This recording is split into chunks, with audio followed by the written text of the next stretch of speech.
सूलियां बिल्कुल तैयार थीं। कितार में खड़े पहले कैदी का रंग बिल्कुल सफेद हो चुका था। यकीनन पहली बारी उसी की थी। स्ट्रेचर पर लेटे कैदियों को भी चबूतरे पर चढ़ा दिया गया था। इनमें अंदर खान भी शामिल था। वो आंखें बंद किए लेटा था। हमारे लिए अंदाजा लगाना मुश्किल था को बेहोश है या नहीं। एंडरसन, मैनयार्ड और दीगर मुअज्जिज गोरे अपनी अपनी कुर्सियों पर मौजूद थे। वो इस सफाकी का नजारा करने के लिए पूरी तरह तैयार और आमादा थे जो यहाँ रवा रखी जाने वाली थी। पहले कैदियों को सूलियों पर बांधा जाना था, फिर इनकी हथेलियों और टखनों पर आईनी मेखें ठोकी जानी थी, फिर आईनी हथौड़ी की जरबों से इनके जिस्म की अहम हड्डियां टूटनी थी। आखिर में राइफल की गोलियां या खंजर के वार से इनका किस्सा तमाम होना था। और वो कौन था जिससे आना था, जिसके आने की उम्मीद इमरान को थी? वो कौन हो सकता था? डॉक्टर चौहान, कप्तान अजय, छोटे सरकार का कोई जांबाज, या फिर इकबाल जिसे हम फतेहपुर के तहखाने में छोड़ आए थे? 3 कैदियों को सूली से बांधा जा चुका था। मेरी धड़कन अरूज पर पहुंच चुकी थी। होंठ खुश्क हो रहे थे। मैंने बेहद इज़्तिराब के साथ इमरान की तरफ देखा। उसने एक बार फिर आंखों ही आंखों में मुझे इंतजार करने को कहा।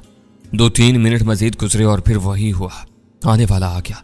वो कौन था? मैंने उसे काफी फासले से देखा। उसने अपना चेहरा भी एक ढाटे में छुपाया हुआ था। मैंने उसे उसके कद काट, उसकी जिसामत और उसके भागने के अंदाज से पहचाना। और ये वो था जिसके बारे में मैंने बिल्कुल नहीं सोचा था। मैं से भूला हुआ था। शायद मैंने लाशौरी तौर पर भी नहीं सोचा था कि वो यहां नजर आ सकता है। वो तलाल था, सुल्ताना का 15-16 साला भांजा, जो किसी रिश्ते से उसका भतीजा भी था। कम गो, कम आमेज, बड़ी बड़ी भेद भरी आंखों वाला। सुल्ताना उसके लिए खाला थे, मां थी और बहन भी। वो उसे बेहद मोहब्बत रखता था। पिछले चंद दिनों में हालात कुछ ऐसे रहे थे कि मैंने तलाल के बारे में सोचा ही नहीं था, और ना ही ये गौर किया था कि जब फतेहपुर मंदिर के तहखानों में सुल्ताना की मौत की खबर पहुंचेगी तो उसके इस राजपूत भांजे पर क्या गुजरेगी। और अब अचानक वो मेरी आंखों के सामने था। उसकी आमद का मंजर काबिल दीद था। वो और उसके बरादरी के करीबन 10-15 अफराद अचानक हजूम में से निकले थे और अंधाधुंध इन नशस्तों की तरफ दौड़े जहां गोरे साहिबान मैनोशी में मसरूफ थे।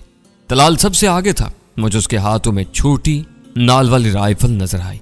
वो लगातार फायर करता हुआ, चिल्लाता हुआ सुल्ताना के कातलों एंडरसन और मनियार वगैरह की तरफ बढ़ा। चंद सेकंड के लिए जैसे दर्जनों गार्ड सख्ता ज़दा हो गए थे। फिर इन्हें होश आया। इन्होंने राइफलें सीधी की। धमाकों से फिजा कुछ और भी लर्ज उठी।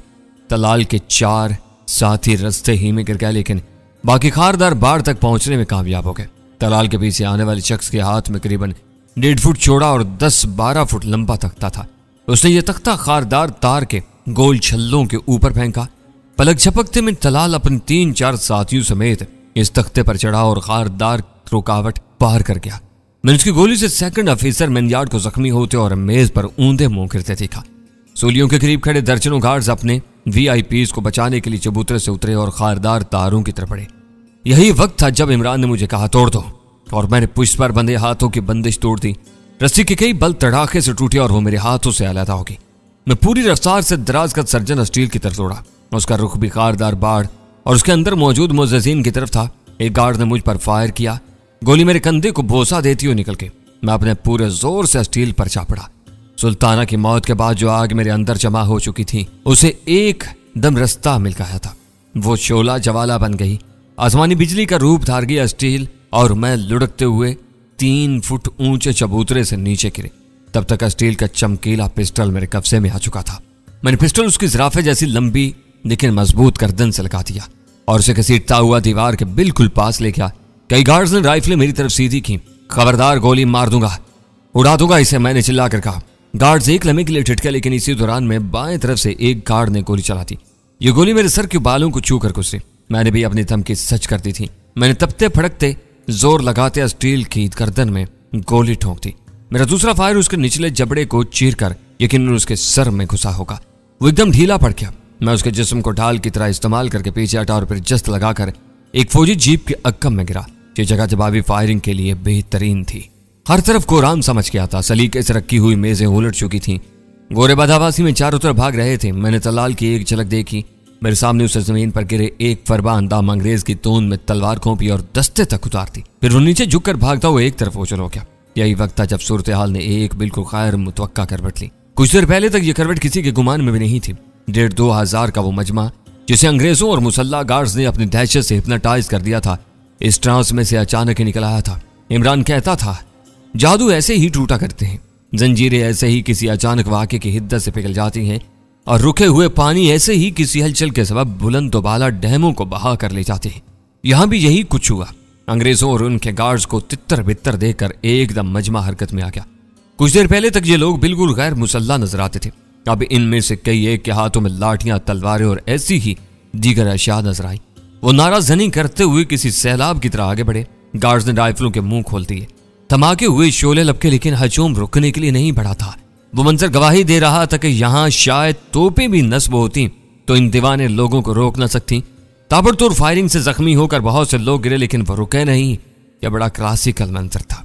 एक सेकंड के लिए मुझे यूं लगा कि मैं फिर 150 बरस पीछे चला गया हूं और आज़ादी की जंग का एक टुकड़ा देख रहा हूं। लोग ललकारते हुए खारदार तार की तरफ दौड़ते चले गए। शायद ऐसे ही किसी मौका के लिए शेर कहा जाता है, कटते भी चलो, बढ़ते भी चलो, बाजू भी बहुत हैं, सर भी बहुत है। और फिर तसादुम हो गया। जरगान शहर का कासमिया चौक मैदान जंग बन गया। मैंने इमरान को देखा, उसके हाथ में 222 राइफल थी। जैसा कि बाद में मालूम हुआ, इमरान के हाथ चंद सेकंड पहले इसी स्याह रंगत और रोशन दिल वाले गरीब गार्ड ने खौले थे जिसने मेरे साथ मेहरबानी कराई थी। इमरान लपकता हुआ चबूतरे पर चढ़ा और उससे स्टेशन तक पहुंचा जिस पर अनवर खान दराज था। मैं भी ओट से निकलकर भागता हुआ वहां पहुंच गया। हमने अनवर के स्टेशन को उठाया और फायरिंग की जद से दूर एक बड़ी ट्रक नुमा गाड़ी की ओट में ले गए। बाकी 4 स्ट्रेचर्स पर मौजूद अफराद गोलियों से छलनी हो चुके थे। हमने 6ठे स्ट्रेचर को भी महफूज ओट में पहुंचा दिया। दलाल के कुछ साथी चबूतरे पर चढ़ाए थे और उन्होंने इन 3 कैदियों की रस्सियां काटी थी जिन्हें सूलियों से बांधा जा चुका था। इनमें से भी एक शख्स राहे आदम हो गया था, लेकिन बाकी 2 सलामत थे। मेरी निगाहें सिर्फ और सिर्फ सुल्ताना के कातलों को ढूंढ रही थी। मुझे लग रहा था कि मैं इनसे अपनी सुल्ताना का बदला न ले सका तो अपनी आग में जलकर भस्म हो जाऊंगा। रंजीत पांडे, मेंजार्ड और एंडरसन में से कोई मुझे नजर नहीं आ रहा था। मुझे पता था वो मौजूद हैं। मैंने माउजर नुमा पिस्टल पर गिरफ्त मजबूत की और खारदार तारों की तरफ बढ़ा। यह जगह 2 तरफा फायरिंग की जद में थी। इमरान ने मेरा इरादा भांप कर मुझे रोका। क्या कर रहे हो ताबी? नहीं, मुझे जाने दो इमरान, मुझे मर जाने दो या मार देने दो। हौसला करो, सब कुछ होगा। अब नहीं होगा तो कब होगा? मैंने खुद को इमरान से छुड़ा और मुख्तलिफ चीजों की आड़ लेता हुआ खारदार तारों की तरफ बढ़ता चला गया। जब इमरान ने देखा कि मैं रुकूंगा नहीं तो वो भी मेरे साथ हो गया। हम दोनों दीवाना वार उन पोजीशनों में घुस गए जहां से अंग्रेज और मकामी गार्ड्स हजूम पर अंधाधुंध फायरिंग कर रहे थे। हमने कम से कम 4 गार्ड्स को अपने हाथों से गोली मारी। यहां हमारी दस्त बदस्त लड़ाई भी हुई। इमरान ने बेदरेग एक गोरे सिपाही के सीने में राइफल की संगीन घोंपी और मैंने एक मकामी गार्ड के पेट में गोली मारकर उसकी राइफल छीन ली। और तब हमें मेंजार्ड नजर आ गया। उसका एक कंधा तलाल की गोली से शदीद जख्मी हो चुका था। शायद चंद सेकंड पहले तक वो अपने बचे खुचे गार्ड्स को यह हिदायत दे रहा था कि गोलियों की बारिश कर दो, इन लोगों को च्यूंटियों की तरह मसल दो। लेकिन वो भूल रहे थे कि हर जगह जलियांवाला बाग नहीं होता और ना हर जगह जनरल डायर के जुल्म का सिक्का चलता है। मैंने इमरान से संगीन चढ़ी राइफल ली और अपनी राइफल उसे दे दी। यही वक्त था जब मेंजार्ड ने पलट कर हमें देखा, लेकिन अब बहुत देर हो चुकी थी। यही शख्स था जिसने सुल्ताना पर गोलियों की बौछार करने के लिए गोरे कमांडोज को आंख का इशारा किया था। मैंने उसकी आंख को ही निशाना बनाया, नुकीली संगीन कुव्वत के साथ उसकी आंख से टकराई और वह सब कुछ तबाह कर गई जो उसकी आंख के पीछे और खोपड़ी के अंदर मौजूद था। शायद मैं कुछ जोर और लगाता तो संगीन खोपड़ी तोड़कर दूसरी तरफ से बाहर आ जाती। मेंजार्ड की दूसरी आंख और चेहरे के तासरात बड़े भयानक हो गए थे। एक अंग्रेज राइफल मैन ने करीबी गली के अंदर से इमरान को निशाना बनाया। इमरान की बेमिसाल लग कहां काम नहीं करती थी। उसने यहां भी काम किया। गोली सीधी इमरान को लगती, मगर रास्ते में इमरान की राइफल आ गई। गोली उसके दस्ते से टकराई थी। इमरान ने महारत से जवाबी फायर करके राइफल मैन को ढेर कर दिया। अब ये वक्त तितर बितर होने का था। चबूतरे के इर्द गिर्द और मेज कुर्सियों वाले अहाते में 30-40 लाशें पड़ी थी। इनमें से 20-25 तो जरूर गार्ड्स की होंगी। इन 20-25 में कई अंग्रेज भी नजर आ रहे थे। यकीनन 2 सबसे अहम लाशें सर्जन स्टील और मेंजार्ड की थी। अब किसी भी वक्त राजभवन से कुमक यहां पहुंच सकती थी। अगर कुमक पहुंच जाती तो राय फरार इख्तियार करने वाले और गलियों में रुपोश होने वाले सरकारी फौजी भी वापस आकर लड़ाई में शामिल हो जाते। निहत्ते शहरी कहां तक मुसल्ला फौजियों का मुकाबला कर सकते थे। भरत कहाँ है? मैंने इमरान से पूछा। अभी तक मुझे भी कहीं नजर नहीं आया। हम अपने इर्द गिर्द देखते हुए वापस उस गाड़ी तक पहुंचे जिसके अक्कम में दोनों स्ट्रेचर रखे थे। या मुसल्ला और नीम मुसल्ला शहरियों का जमघट्टा था। हम भरत के साथ साथ उसके मार्के के असल हीरो तलाल को भी ढूंढ रहे थे, लेकिन वो भी दिखाई नहीं दे रहा था। कुछ नहीं कहा जा सकता था कि वो जिंदा है भी या नहीं। शहरी फलक शगाफ नारे लगा रहे थे। इन्होंने सर्जन स्टील की लाश को घसीटने की कोशिश भी की, मगर इमरान के इशारे पर मैंने इन्हें मना कर दिया। जमा होने वाले लोग मुझे बेहद अहमियत दे रहे थे। मैंने जॉर्ज यहाँ के शक्ति देवता को मौत के घाट उतारा था और यही मेरी पहचान थी। कुछ लोग वो टूटी हुई रस्सी देख रहे थे जिसे तोड़ने के बाद मैं स्टील पर हमलावर हुआ था। वो ये रस्सी एक दूसरे को दिखा रहे थे और तबसरे कर रहे थे। उनमें से शायद किसी को मालूम नहीं था कि इस रस्सी के तोड़ने में मुझसे ज्यादा एक रेजर ब्लेड का काम है। देखते ही देखते मैं मरकज़े निगाह बन गया। मेरे गिर्द हजूम बढ़ता चला गया। लोगों ने मेरे और अनवर खान के गिर्द हिफाजती हिसार कायम कर दिया। वो मेरे और अनवर खान के हक में फलक शगाफ नारे लगा रहे थे। ये नाराजनी बढ़ती चली जा रही थी। इमरान ने सरगोशी के लहजे में मुझे कहा, इन लोगों से कहो कि वक्त जाया ना करें। बहुत जल्द सरकारी फौजी पूरी ताकत से यहाँ हल्ला बोलेंगे। लोग अपने दिफा के बचाव की तैयारी करें। घरों और महफूज जगहों पर मोर्चे बना लें। खासतौर से इन 2 रास्तों को रोक लें जो कासमिया में दाखिल होते हैं। यकीनन इनमें कुछ लीडर टाइप बंदे भी होंगे। इनके जरिए फौरी बंदोबस्त करें। मैंने कहा, यह सब बातें तुम खुद क्यों नहीं कहते? नहीं यार, तुम्हारी बात का असर होगा। ये लोग तुम्हें अहमियत दे रहे हैं और ठीक दे रहे हैं। लेकिन शेकिन कुछ नहीं, चलो शुरू हो जाओ। उसने एक बंदे से मेगाफोन लेकर मेरी तरफ बढ़ा दिया। ये वही खून आलूद मेगाफोन था जो अभी हमने मैनयार्ड की लाश के पास से उठाया था। मैंने कभी तकरीर की थी और ना इस तरह लोगों का सामना किया था। फिर भी इमरान के सहारे पर मैं चबूतरे पर चढ़ गया। दूर तक पुरजोश लोग नजर आ रहे थे। कारदार तारों के इर्द गिर्द काले और गोरे फौजियों की लाशें पड़ी थीं। इनमें से कुछ लाशों पर चादरें डाल दी गई थी। कासमिया के नौजवान फौजियों की बिखरी हुई राइफलें और एमुनेशन वगैरह इकट्ठा कर रहे थे। मैंने मेगाफोन होंठों के करीब किया। यही वक्त था जब 2 अफराद मजमा चीरते हुए आए और चबूतरे पर आकर मुझसे लिपट गए। ये डॉक्टर चौहान और अब्दुल रहीम थे। चौहान को मैंने बस उसकी आवाज से पहचाना। इन दोनों ने अपने चेहरे मुंडासों में छुपाए हुए थे। कंधों से राइफलें झुल रही थी। चौहान ने मुझे जोर से भींचते हुए कहा, मुझे पता था मैं तुम्हें एक दिन जरूर जिंदा देखूंगा, मुझे पता था। अब्दुल रहीम भी मेरे अकेले लग गया था। अब्दुल रहीम इन कैदियों में से था जो इसहाक और खान वगैरह के साथ हमारे हमरा नलपानी पहुंचे थे। अब्दुल रहीम जरगाह के इसी मोहल्ले में मौजूद था। शाह सुल्ताना का बचपन और लड़कपन गुजरा था। अधेड़ उम्र अब्दुल रहीम हिचकियों से रोने लगा। सुल्ताना बीबी चली गई तो हम सब कुछ छोड़ गई। इसकी कोई उम्र थी जाने की? इमरान ने उसे बमुश्किल मुझसे अलहदा किया। फिर मेरे कान में तेज सरगोशी करते हुए कहा, वक्त कम है, जो कुछ कहा है जल्दी से इसका ऐलान कर दो। मैंने मेगाफोन अपने सामने किया और बुलंद आवाज से वो अल्फाज दोहराने शुरू कर दिए जो इमरान ने कहे थे। लोगों का जोशो खरोश अरूज पर पहुंच गया। वो हवाई फायरिंग करने लगे। तलवारें, लाठियां और कुल्हाड़ियां हवा में लहराने लगे। कुछ देर पहले तक इन लोगों को स्टील और एंडरसन वगैरह मुर्दा समझ रहे थे। इन लोगों के सामने ही इनके प्यारों को बदतरीन तरीके से मारकर अपनी हैबत में इजाफा करना चाहते थे, मगर एक पुरजोश वाक़े ने इन्हें जिंदा कर दिया था। एक शख्स ने फौजी जीप की छत पर चढ़कर हुक्म के लिए मुर्दाबाद का नारा लगवाया। फिर मुझसे मुखातिब हुआ और कड़ कर बोला, आप फिक्र न करें जी, हम इन गोरों और इनके चमचों के लिए कासमिया को कब्रिस्तान बना देंगे। इनको अपनी लाशें उठाने की हिम्मत भी नहीं होगी। एक और शख्स जीप पर चढ़ गया। जैसा कि बाद में मालूम हुआ कि यह भी अनवर खान का एक करीबी साथी हसनात भाई था। वो धारती हुई आवाज में बोला था, अभी साहब बिल्कुल ठीक कह रहे हैं, यहाँ इकट्ठा होने का फायदा नहीं। अपने घरों में जाओ, औरतों और बच्चों को पीछे पुराने कले में भेज दो। हर घर को मोर्चा बना लो। हर गली में इन सफेद सुवरों के लिए मौत का नाका लगा दो। अब हम पीछे नहीं हट सकते। अब हमें मरना है या मार देना है। इमरान ने फिर मुझे बोलने के लिए कहा। मैंने खून आलूद मेगाफोन अपने सामने किया तो लोग फिर हमातन गोश हो गए। मैंने कहा, भाइयों, आज यहाँ कासमिया चौक में जो कुछ हुआ है इसमें पूरे भांडियल स्टेट में हलचल मचा देनी है।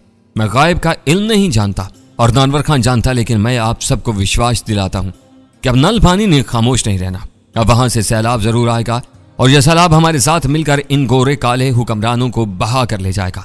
गांराज भवन की ईंट से ईंट बजेगी। हाँ, ईंट से ईंट बजेगी। लोगों का जोशो खरोश अजीब रंग इख्तियार कर गया। मुझे लगा कि अगर मैं इस वक्त इस चबूतरे पर खड़े होकर लोगों से कहूं कि वो मेरे साथ चलें और राजभवन पर हल्ला बोल दें तो वो फौरन तैयार हो जाएंगे। सब अंदेशों को बालाए ताक रख देंगे। जिंदगी में पहली बार मुझे अंदाजा हुआ कि अवाम उन्नास किस तरह किसी को अचानक बुलंद तरीन दर्जे पर पहुंचाते हैं और फिर इसके इशारे पर कट मरने के लिए तैयार हो जाते हैं। लेकिन मैं जानता था कि अभी लोगों को किसी इंतहाई इकदाम की तरफ ले जाने का वक्त नहीं आया। और गालबन स्टेचर पर लेटे हुए अनवर खान की सोच भी यही थी। उसकी आंखें नीम वाह थी। वो सब कुछ देख और सुन रहा था। इमरान के इसरार पर शामिल रंगत वाला गार्ड अमरनाथ भी चबूतरे पर आ गया। इमरान मेरे कान में सरगोशी करने लगा। इसको भी चंद लफ्ज बोलने का मौका था। मैंने मेगाफोन अमरनाथ को थमाया। वो चंद लम्हे तक हिचकिचाया, फिर जज्बाती अंदाज में बोला, हमारे को ज्यादा बोलना ना ही आवत है और ना हमने ज्यादा कुछ कहना है। बस यही कहना है कि हमने मिलकर इन जालमों को यहां से निकालना है। अब मरना है या मार देना है। उसके साथ ही उसने झुक कर मुझे प्रणाम किया। मेगाफोन मुझे थमाया और अश्क बार आंखों के साथ नीचे चला गया। इमरान के इशारे पर मैंने लोगों को मुंतशिर होने और हदायत पर अमल करने का कहा। लोग मुंतशिर होने लगे। सपहर होने वाली थी। हम जरगाह के पुराने कले में थे। ये काफी कदीम इमारत थी। इसका 1/4 हिस्सा मुनहद्दम हो चुका था। इसे चारों तरफ से गुंजान आबादी ने घेर रखा था। ये मुसलमानों की आबादी थी। ये खंडर कला इस रास्ते पर वाक़ था जो मशरकी सम से कासमिया में दाखिल होता था। चौहान, अब्दुल रहीम और अनवर खान भी हमारे साथ थे। अनवर खान की हालत में बेहतरी वाक़ हुई थी। वह अब धीमे लहजे में बात भी कर रहा था। खुशकिस्मती से भरत भी बचकर यहाँ पहुंच गया था। उसके साथ उसकी महबूबा चंपा उर्फ चंपी और उसकी माता भी थी। चंपी का यहाँ आना उसके लिए खतरनाक था, मगर भरत तो उसे कुएं में कूदने को कहता तो भी 1 सेकंड की वो देर न लगाती। बहरहाल दोनों माँ बेटी ओढ़नियों में लिपटी बड़ी सहमी हुई दिखाई देती थी। कासमिया चौक में लड़ाई शुरू होते ही भरत ने चबूतरे से छलांग लगाई थी और एक करीबी गली में रुपोश हो गया था। लोगों ने पकड़कर उसके हाथ खोले। उसे गोरों से बचाने के लिए कई घंटे एक बेकरी में छुपाए रखा था। सरकारी फौज ने अभी तक कासमिया पर किसी तरह की कार्रवाई नहीं की थी। यकीनन इन्हें मालूम हो चुका था कि वहां जबरदस्त मुजाहमत का माहौल पैदा हो चुका है। हर घर ने एक मोर्चे की शक्ल इख्तियार कर ली है। अब वो बड़ी एहतियात और पूरी ताकत के साथ कार्रवाई करना चाहते हैं। बस चंद घंटों के अंदर ही मैं बिल्कुल गैर मुतवक्का तौर पर मुजाहमत कारों का लीडर बन गया था। मेरे गिर्द परवानों की तरह वो जमा थे। कासमिया चौक में मेरा जस लगाकर चबूतरे से और फिर सर्जन स्टील पर झपटना एक ऐसा वाकया था जो हर किसी की जुबान पर था। मैंने स्टील को उसके अपने ही माउजर नुमा पिस्टल से कत्ल किया था।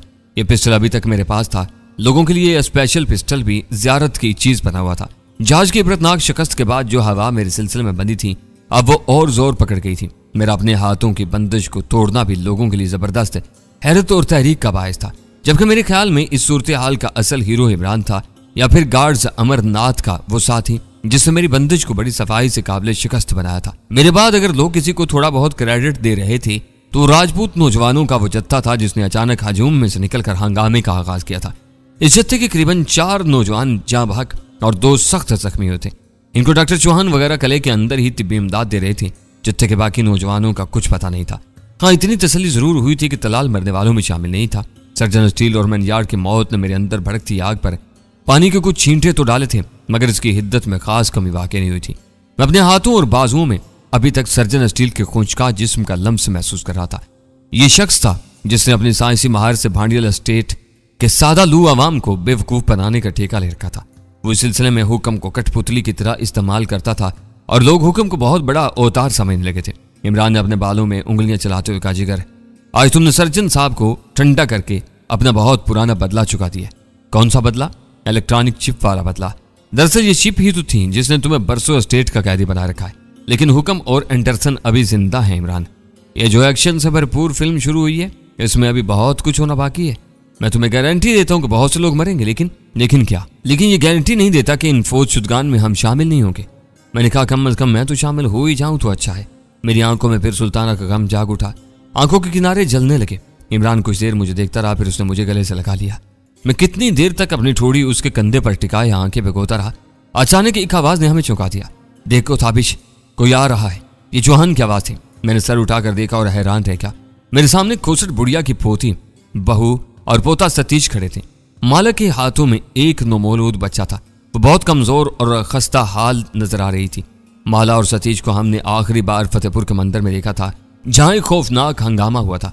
सतीश के वालिद के हाथ तेल के कड़ाहे में जले थे और फिर लोगों ने उसे दोषी ठहरा कर कत्ल कर दिया था। माला की जान भी वो मुश्किल बच पाई थी और उसके बाद से माला और सतीश मंजर से यकसर ओझल थे। सतीश एक नहायत कट्टर और इंतहा पसंद बरहमन ज़्यादा था, लेकिन जो इतलात मिली थी उनसे पता चला था कि वह बहुत हद तक बदल गया है। उसके बदलने की एक वजह तो यकीनन उसकी खूबरू और रोशन ख्याल पत्नी माला आई थी। दूसरे, उसने अपने बुजुर्गों का जो इंतहाई तकियानूसी रवैया देखा था, उससे उसे सोचने पर मजबूर कर दिया था। सतीश का एक बाजू प्लास्टर में जकड़ा हुआ था। मालूम हुआ कि यह संगीन और बिगड़ी हुई चोट इसी मंदिर वाले हंगामे की यादगार है। वो बीमार और कमजोर भी दिखाई देता था। मैंने और इमरान ने इन दोनों को खुशामदीद कहा। इन दोनों को कुछ पता नहीं था कि हमारा रवैया इनके साथ कैसा होगा। बहरहाल मेरे 2-4 फिक्रों ने ही इनके खदशात दूर कर दिए। एक दूसरे का हाल अहवाल पूछा। क्या माला और सतीश इन तमाम हालात से आगाह थे जो पिछले 2.5-3 माह में पेश आए थे। सांबर मुकाबले में जॉर्ज की इबरतनाक शिकस्त और मौत की तफसीलात भी इन्हें मालूम थी। वाला ने अखबार लिहाजा में मुझे बताया, माता जी हमारी जान की दुश्मन हो रही हैं।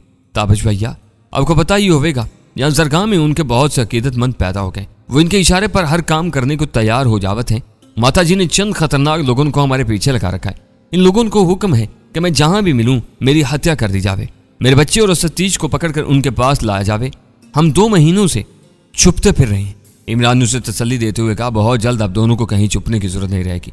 आप दोनों यहाँ कले में आ ही गए हैं, ये बड़ा अच्छा किया है। इस गुफ्तगू में माला के पति सतीश ने भी हिस्सा लिया। वो अपने साहब का रवैया पर बड़ा नादिम था और इसे इस बात पर भी अफसोस था कि उसने आस्थान में सुल्ताना को जिंदा जलाने की कोशिश में हिस्सा लिया और बाद अज़ां वो गुरु की मौत का सबब भी बना। वो बिल्कुल बदला हुआ नजर आता था। उसने भराई हुई आवाज में कहा, मुझको विश्वास नहीं होता कि दादी जी इस हद तक जा सकते हैं। वो मेरी पत्नी और मेरे बच्चे के जीवन के दुश्मन हो रही हैं। इनके हर कार्य हमें ढूंढते फिर रहे हैं। ये वाकई कट्टरपन की इंतहा थी। वो बुढ़िया कोहना अकीदों की पुजारन थी और वो अकेली नहीं थी। पुरानी नस्ल के ऐसे हजारों लोग यहाँ मौजूद थे। इसी दौरान में अनवर खान के साथी असनात अहमद के एक मुखबर ने इतला दी कि हुक्म के फौजी दस्ते बड़ी तादाद में कासमिया के करीब पहुंच गए। इनकी कमान एंडरसन साहब खुद कर रहे हैं। वो एक पंद फौजी जीप में सवार हैं। इस जीप के अलावा भी दर्जनों गाड़ियां और घोड़ा गाड़ियां इस कार्रवाई में शरीक हैं। मुखबर फिरोज अहमद ने कहा, वो लोग स्पीकर के जरिए बार बार ऐलान कर रहे हैं कि इलाके के लोगों अपने घर खाली करके पीछे हट जाएं, वरना इनको दुश्मन समझा जाएगा और अपने अंजाम के वो खुद जिम्मेदार होंगे। असनात अहमद ने मुझसे कहा, इस वक्त कासमिया के लोगन और जरगाह के दूसरे मुसलमानों को आपकी जरूरत है। आप इनके दरमियान होंगे तो इनके हौसले बुलंद हो जाएंगे। वो 1-2 दिन तक इन हुक्म के टट्टुओं को कासमिया में दाखिल ही नहीं होने देंगे। मैं इमरान से तन्हाई में बात करना चाह रहा था, मगर तन्हाई कहीं नहीं थी। पूरा कला औरतों और बच्चों से भरा हुआ था। मैं इमरान को लेकर एक ड्योढ़ी में आ गया। मुझे अपने दिलो दिमाग पर बड़ा बोझ महसूस हो रहा था। मैंने कहा, इमरान तुम देख रहे हो ये लोग मुझ पर जरूरत से ज्यादा भरोसा कर रहे हैं। वो समझते हैं मैं जहाज को मार सकता हूं तो सब कुछ कर सकता हूं, लेकिन तुम्हें तो पता है ये सब कुछ मेरे बस का रोग नहीं है।